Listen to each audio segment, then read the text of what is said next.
Today, we're going to ditch the textbook and dive into the real, everyday English that helps your conversations just flow.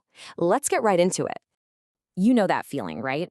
You've studied English for years, you know all the grammar rules, but then you get into a real conversation and you just feel kind of stuck. Like your words sound a little too formal, maybe a bit robotic. Believe me, you are not alone. It's a super common hurdle, but today, we're going to jump right over it. So, here's the big secret. The key to sounding natural isn't about memorizing more individual words.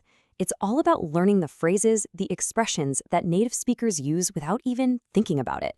We speak in chunks, and once you start using these chunks, you'll find you stop translating in your head and you just start talking. First up, let's talk about that gap between classroom English and what people actually say in the real world. You'd be surprised how often it's just a tiny shift in phrasing that makes all the difference. And this is a perfect example. Hello, how are you today?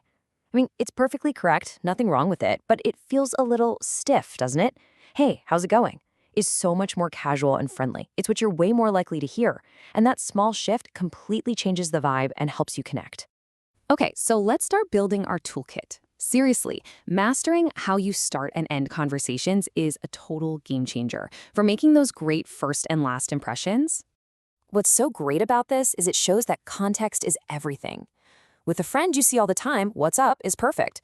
But if you haven't seen them in ages, long time no see, instantly says, hey, it's been too long. And of course, at work, a simple good morning keeps things professional. It's all about picking the right tool for the job. Ending a conversation can feel so awkward sometimes, right? Well, these phrases make it way smoother. Catch you later is a super friendly, casual way to go. Take care adds a little bit of warmth, a little sincerity. If you're in a meeting and need to end it, let's wrap it up is perfect. And if you're at a party and need to leave, time to hit the road is a great way to announce it. All right, let's get to the really good stuff, the essential phrases for your conversational toolkit. These are the ones you are going to use over and over again. Fair enough is such a fantastic phrase. It's a really polite and simple way to say, okay, I understand your reason.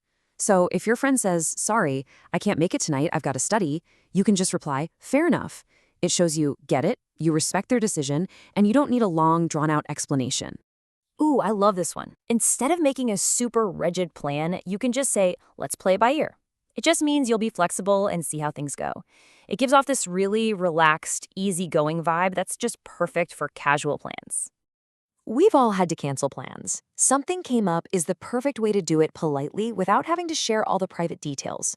It's sort of a socially understood code that means I had an unexpected thing to deal with and that's all you need to know. It's a real lifesaver. When you just can't decide between two things, you can say, I'm torn. It perfectly captures that feeling of being pulled in two different directions. It's so much more descriptive and relatable than just saying, I don't know, right? Agreeing and disagreeing, it can be a delicate dance. If you are 100% on board with someone, go with a strong, I couldn't agree more. For a gentler agreement, when you see their point but maybe aren't totally convinced, that makes sense, works great. If you disagree, starting with, I see what you mean, but is so respectful. And if you just need to share your real opinion, starting with, to be honest, is the perfect signal that you're about to be candid. It's all about keeping the conversation flowing. Okay, we've covered a lot about speaking. But now for the pro tip. The secret weapon of any great conversationalist isn't talking, it's listening. Let's really get into the art of being a great conversation partner. Just remember, a great conversation is always a two-way street. It is not just about what you say, it's about showing you're engaged. When you do that, you make the other person feel heard and valued. And that makes the whole conversation more dynamic and way more fun for everyone involved. And this breaks it down so beautifully. Active listening isn't complicated. It starts with just making simple sounds like or aha to show you're following along. Then you can use simple words like right, I see, or really. Now the next level up is so effective, just echo a key word they said. If they say they're traveling to Greece, you just go, Greece, wow. It shows you're paying attention. And the real pro move? Turn their statement into a question. They say, I haven't tried it. You reply, haven't you?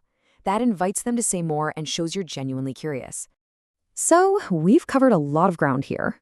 But now it's time for the most important part of all. Putting these phrases into practice. Now it's your turn to talk. So here's your challenge, and it's a simple one. Don't try to memorize everything at once.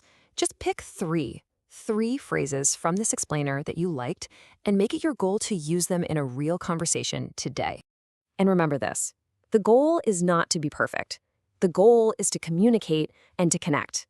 Every single time you try one of these phrases, you're building a muscle. You're getting one step closer to feeling confident and totally natural in any English conversation.